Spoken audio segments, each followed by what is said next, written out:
I know you don't know auto layout. That is why you clicked on this video. But don't worry, I'll teach you auto layout, all of its basic, all of its properties, and how is it different from a normal frame in this video. Now the video is very raw. This is my first video.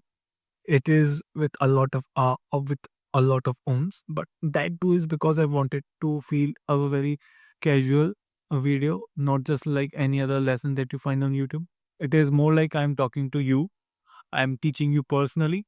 So now, as you see the video, it has that vibe continuously throughout the video. So if you feel there is something that I can improve on, please feel to comment. And let's not waste any further time and let's dive deep in the video. The most common use case of auto layout is in the buttons. So now let's understand what auto layout exactly is via buttons itself.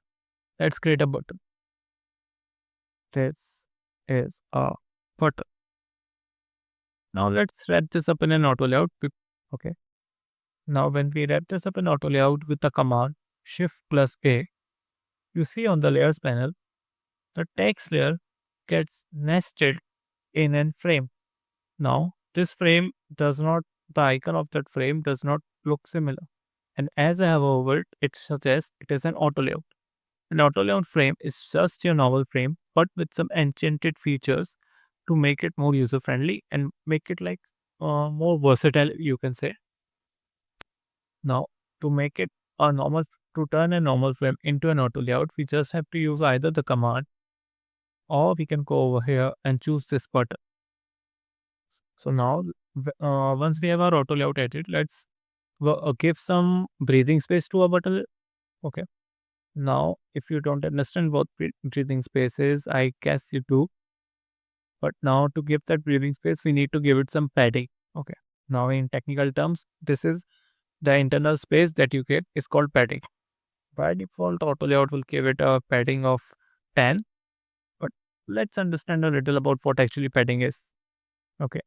So as you see, when I click over the text layer, we see some blue bounding boxes. And when I click over the parent layer, we see some other blue bounding boxes. Now, what padding essentially is, it is just the difference. Okay. So now as you see, the distance between this boundary line and this boundary line is what padding is.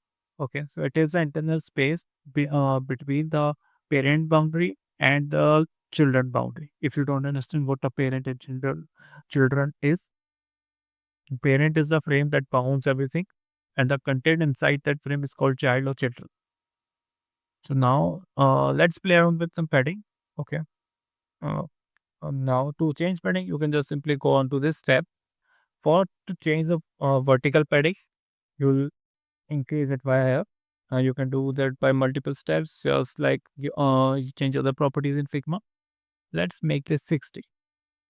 So now if you want to change it horizontally, we'll change it via this. Let's make that also something around 60. Okay. Now 60 does not work that well. Let's make it another. Okay. To better visualization, let's wrap it around a stroke. Yeah. So now we can see it better.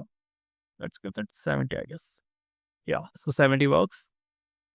Now, what if I want the padding to be uneven? What if I want it to be 10 on one side and 5 on one side?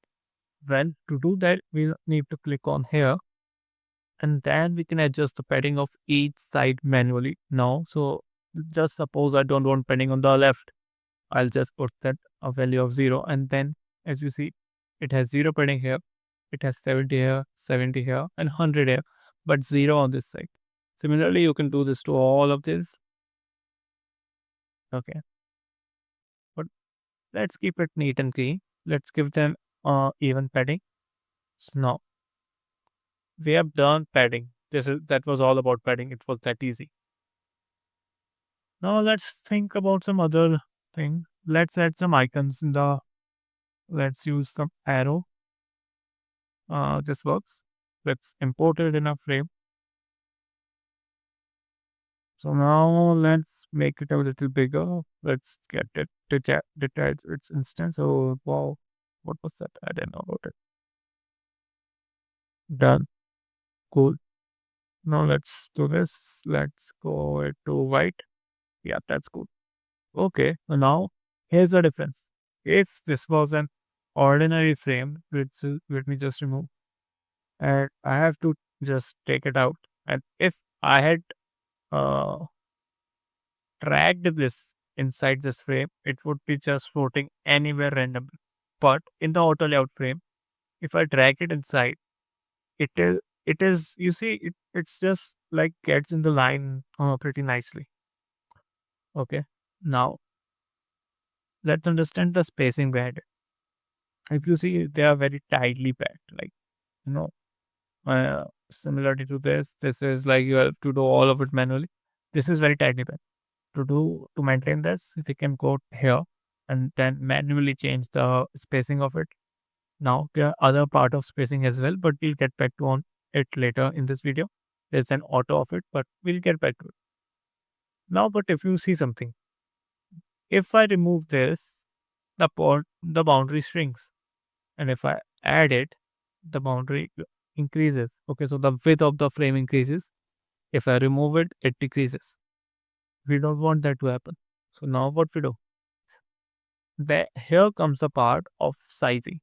Now there are different types of sizes in auto layout. Okay. One is hub, other is fill, and the third is fixed. Now there are also some advanced concept of minimum and maximum width. We'll get back to on them in some other video. But now let's understand the core three. As you see, when I drop down on the width section, I have two options, either hub or either fix. I don't see any fill option. I'll tell you why we don't, and I assure you that we'll see it later in the video. But now let's just focus on the hug and fixed content.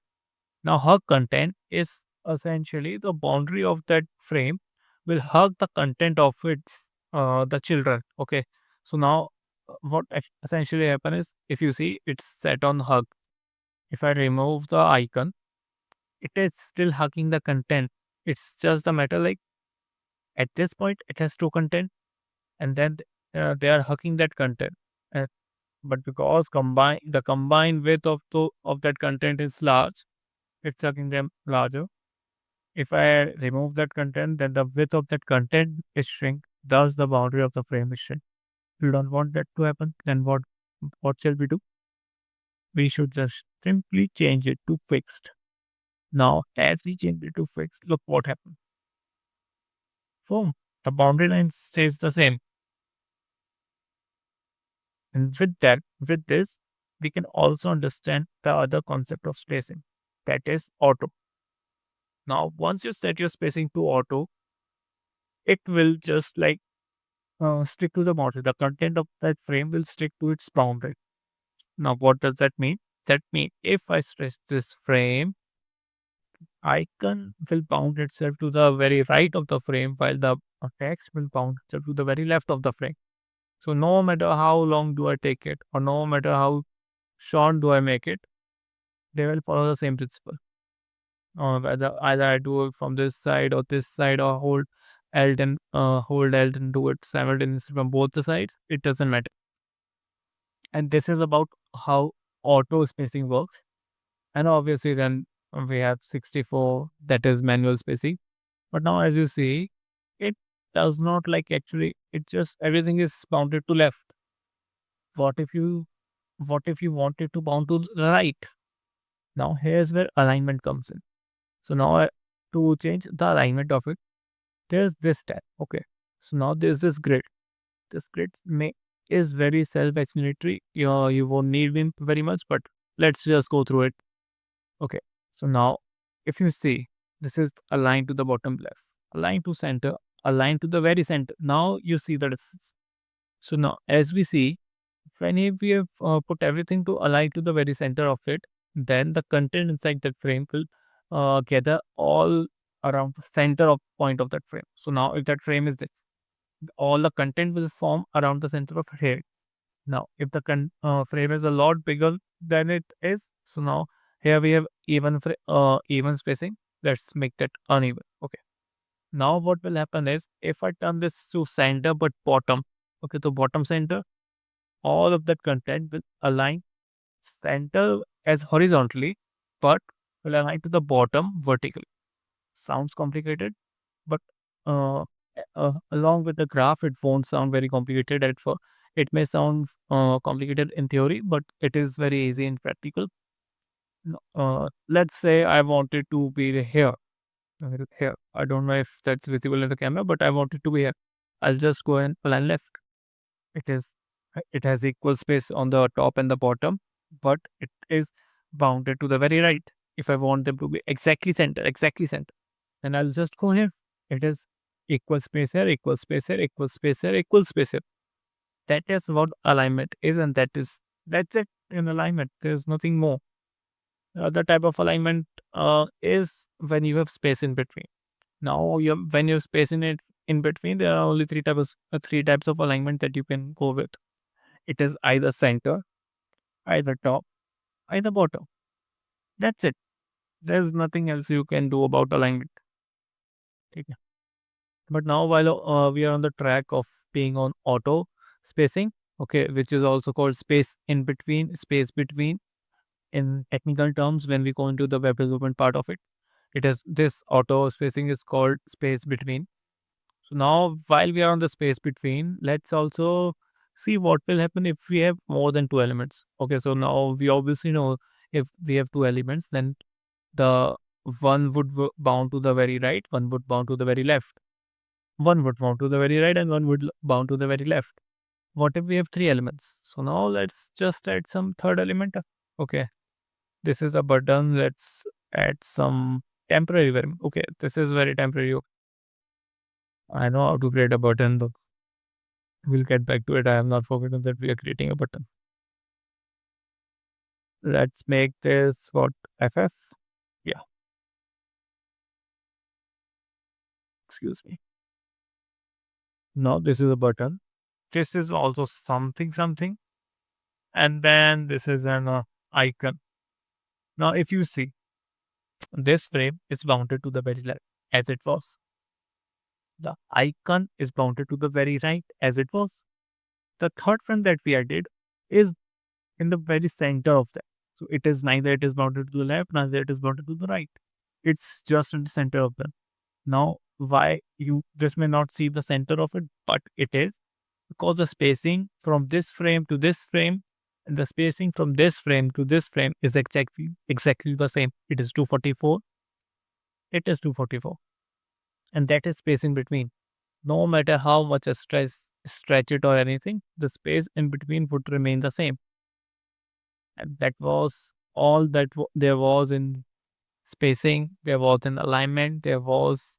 We have not in padding. We have not covered the sizes yet. Okay, there's still to be covered. We'll get back to on it. Let's go around with flow. Okay. Now let's understand why all of this content is going in this direction. Okay. Why is it not vertically? Why is it not some here and then some here and then some here? Let's understand that. Okay. So now this is all because of one property that is called flow. Now, if you see here, the flow is set to horizontal. Okay. Now, if I turn this to vertical layout, everything is set in vertical. Similarly, let me just make it auto. Simple handy shortcut. If you want to make it all auto, either double tap on the align grid or just use it and press X. X. Okay. I use double tap because it's just handy. Either ways, now as you see, everything is aligned vertically. Okay, no matter what I do, everything that we studied in horizontal flow is the same in vertical flow, apart from the direction of the content which is being placed in. Let's stick to the horizontal flow shelf. Now there's another thing. There is wrap. Now what essentially wrap is, if the content is horizontal, okay, but it exceeds some limit. Let's suppose the frame is set to be this height. Okay, but as you see, also just don't use auto with wrap. It sometimes it is not just not preferred. Okay, you will understand by practice why it is not preferred.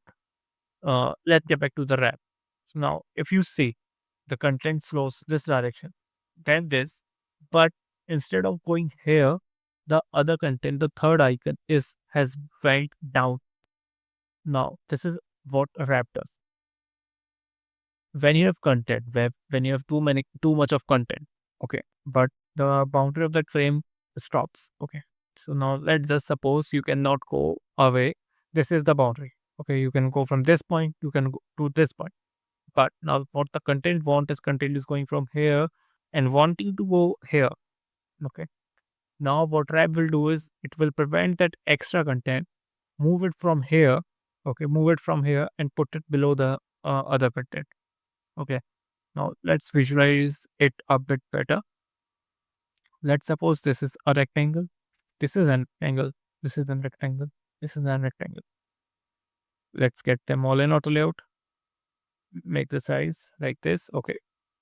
Now if I want another, you see, let's make this fixed. Okay.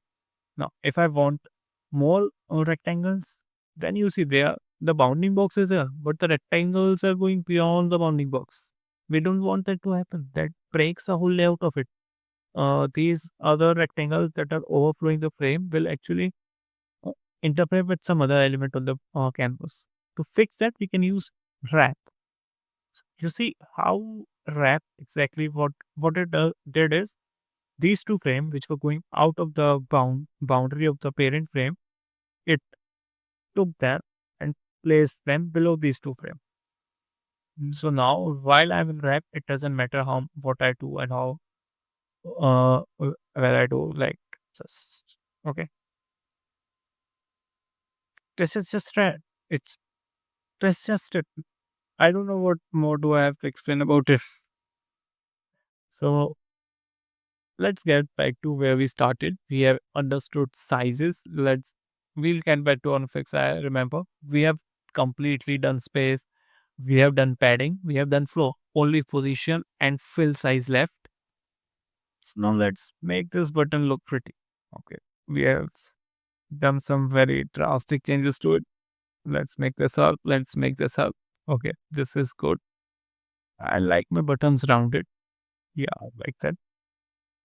Mm, oh, this is also like, we'll make this 200. We'll make this 100 or maybe 150. Yeah, 150 bucks. So now here we have a button. Let's give it some cool. So like that works. That works. Let's not go too deep into aesthetics. That is fun, but like let's just not. Let's create a frame. Okay. Now this frame is kind of implementing or simulating what an actual website or an actual use case of this button would be. Okay. So now let's make it this.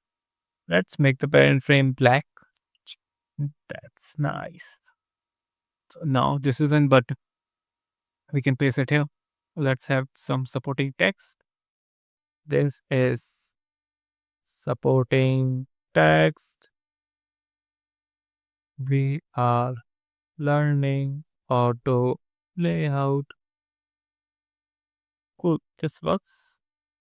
Let's maybe increase the size a bit. It's already large. We are at 300.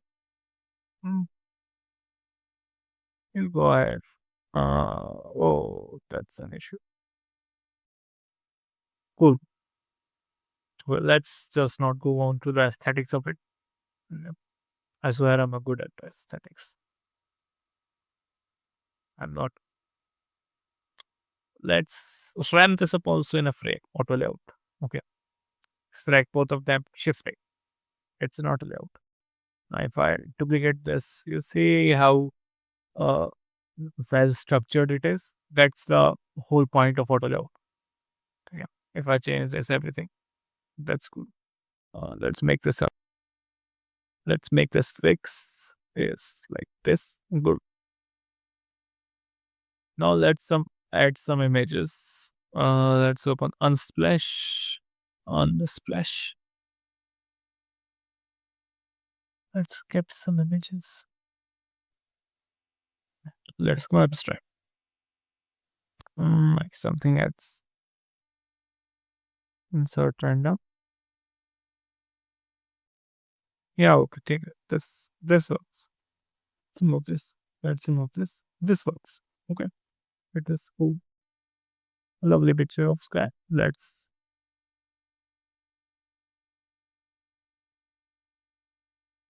So now let's make this suitable according to our sizes. Now I will do this. I will stretch this. I will stretch this from here.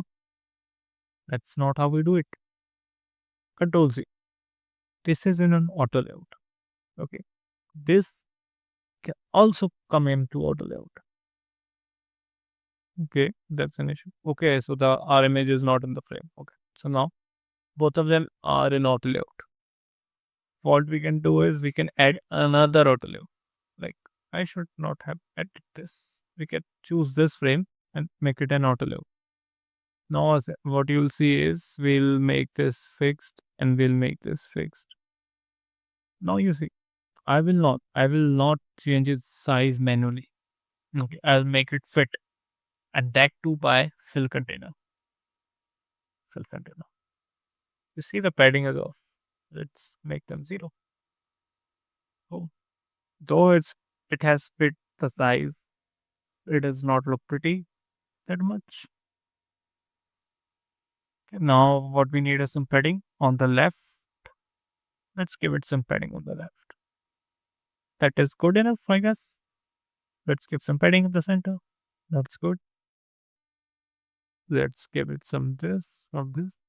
Oh, what you are saying is while I'm adjusting all these aspects is that the size of this image is changing, and this is changing because of its width and its height is set to fit. Now, what a set fit does is exactly the opposite of hug. So, as I told you, if this is in the container, what hug will do is wrap around the container. Okay. So this is the children. This is the content. What hug will do is the container, the parent frame will wrap around it. This is what hug do. It is hugging the content. What fill does is fill does not make the frame, the parent frame work, but the content work. So now instead of that frame hugging that container, hugging that content, instead of that container, that frame hugging that content, the content goes ahead and fills the whole frame or the container that you say. It hugs the content. That is essentially what's happening. Okay, let's visualize it. This is your frame. This is your children. Or let's just say children. Okay, this does not has any stroke or fill up it. Yeah, this. There it does. Now, if I set this to hug, now this is the parent frame and this is the children frame. If I set this auto layout to hug, what will happen is this parent frame will go and hug his children. Okay. Constraints and hug his children. But when I set it to fill, when I set the auto layout to fill, the children will go ahead and fill the frame, hug its parent frame. And this exactly is what's happening here with this image. I hope I make sense. To like, let's just go ahead with some really good use case of it. Let's use fill at the bottom. Let's align it to the center. Yeah, that's good. But now you may ask me why didn't we add fill behind like in the previously? That is because to use fill we will need a parent frame.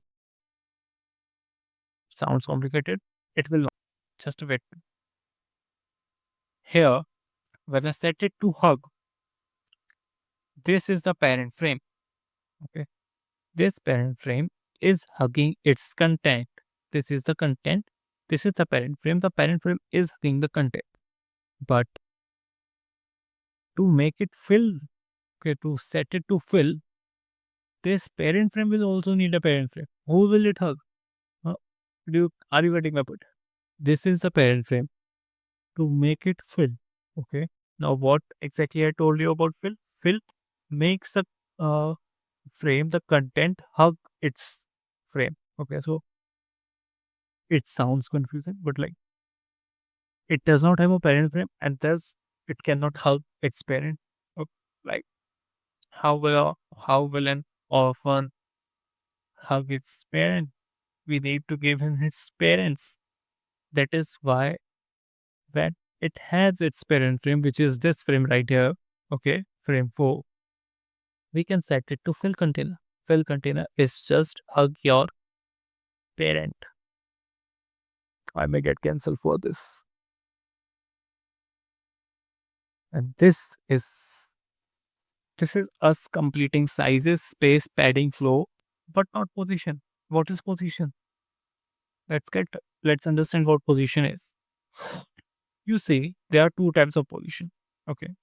This is not mentioned anywhere in Figma or any design channel. I'm telling you this in context of web and tech. So now this is what there are two types of position. One is absolute position and the other is relative. There are other as well like sticky, fixed and all, but mainly while we are designing, there are only two types of position that we have to keep in mind. One is absolute, one is relative. Now, what relative position is? Relative position is when the content's position is relative to the property of its parent frame. For example, in this frame, okay, frame 3, its content, its child is this frame 4. Now, what frame 4 actually is? Frame 4 is the position of frame 4 is relative because it is relative to the behavior of its parent. It is relative to the properties of its parent frame. So, if I change the properties of its parent frame, like if I change the padding, you see the position of that child, the text layer, and the whole thing changes. Okay, now let's just make it okay. And this is what relative position is. The position of that content depends on the properties of its parent. But now, what if that child is rebel? We have children who are rebel. He doesn't want to his he does not want his position to be relative to its parent. That now in that case we have absolute position. Absolute position is what we use generally in frames without an auto layout. Now let's suppose this is a frame. It does not have any auto layout into it. Okay. We have that frame, let's remove it. Now what we can do here is let's turn this to 0, 0 for better visibility. You see I can move and drag it anywhere I want. It does not have anything to do with the parent. Okay. No matter what it can move freely around. But with this, if I move it in here, it seems like it is moving. But as soon as I like do low, low, as soon as I do anything, it just like moves back to its place because it is relative. But this does not. If I leave this, it will stay here because this is absolute, and that's the difference between two. But now let's suppose you want your relative frame to be in the auto layout, but yet be also in an absolute position. To do that, you can simply select the child frame that you want to be in an absolute. So in this case, we have this frame right here. To make this absolute, we can go here and click on this ignore auto layout. Now it is called ignore auto layout, but it in technical terms it is called absolute position. That's just the padding. And now you can see this is again it is still in the auto layout frame. The frame has not we have not done anything with the property of the frame, but we have made the content to be a rebel kit. We have made it in absolute position. We have made it so that it ignore the properties of auto layout. As you can see now, we can move it freely over the canvas and everything, and we have no stoppage whatsoever. But now let's make this a little prettier. Let's set a black layer above it. Yeah. So now the contrast is good and just give it some background blur. Yes. Set with cool. Yeah. This was and that's it, folks. That is all that there was in size, space, padding, flow, pollution. Now you can go ahead and make some cool stuff that totally we have covered each and every property in detail, and this was the very base of it. I'm thinking of a video where we'll also cover maximum width and minimum width and height, along with using auto layout to create a fully fledged website. If you want me to work on that video, please drop a comment with yes, or just slide into my DMs, whatever you feel right. And if you find this video helpful, please comment and just let me know what I can. This was my first video that I recorded for you.